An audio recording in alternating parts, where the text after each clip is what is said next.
Azzerato il cronometro, proprio la stessa Casarramona va a sfidare Elena Tamiozzo. Come dicevamo, concludiamo il discorso, circolazione di pallina che permette alla Spagna di arrivare spesso in area, spesso davanti alla porta, proprio con la giocatrice pronta a colpire davanti a Vicky Caretta.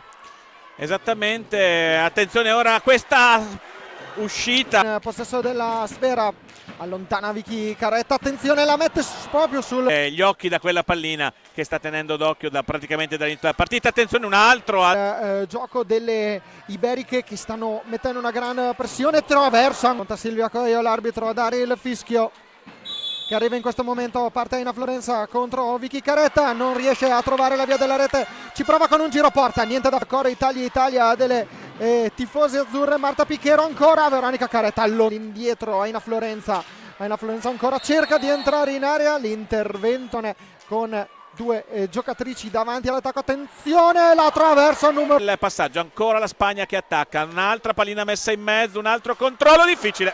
I difensori della Spagna, il gol di Elena Tamiozzo con il velo di Pamela Lapolla, e l'hockey è veramente il più strano e il più strambo degli sport. Abbiamo fatto 2 tiri in porta, facciamo un gol. Guarda in panchina l'abbraccio che vedete anche voi adesso. Vediamo Pichero che prova a liberarsi proprio di Elena Tamiozzo. No, non può essere, deve essere annullato questo gol.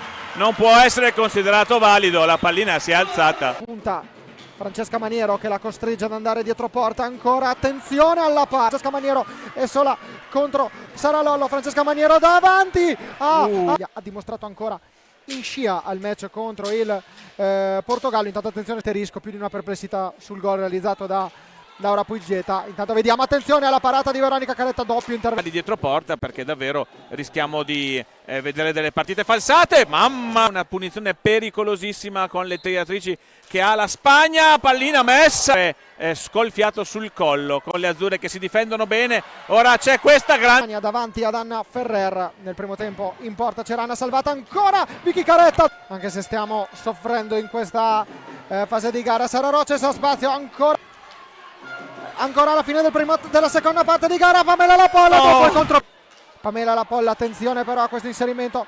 Pichero in mezzo per Florenza, contro 2, anzi un 3 contro 2. Casarramona davanti a Veronica Caretta, la pallina è lì, sta tenendo in equilibrio. Perdiamo malamente questa pallina, l'ennesima occasione, arriva questa volta il gol del vantaggio della Spagna con Aina Florenza che trova il 7 alla danzate della Spagna. Attenzione ancora da Anna Casarramona, il gol di Mariona Colomer, e la Spagna cerca e trova. Spagnola adesso fa circolare la pallina, cerca l'ultima, abbiamo rischiato tantissimo, deviazione Marta Pichero, la parata di Veronica Caretta, finisce qui il match.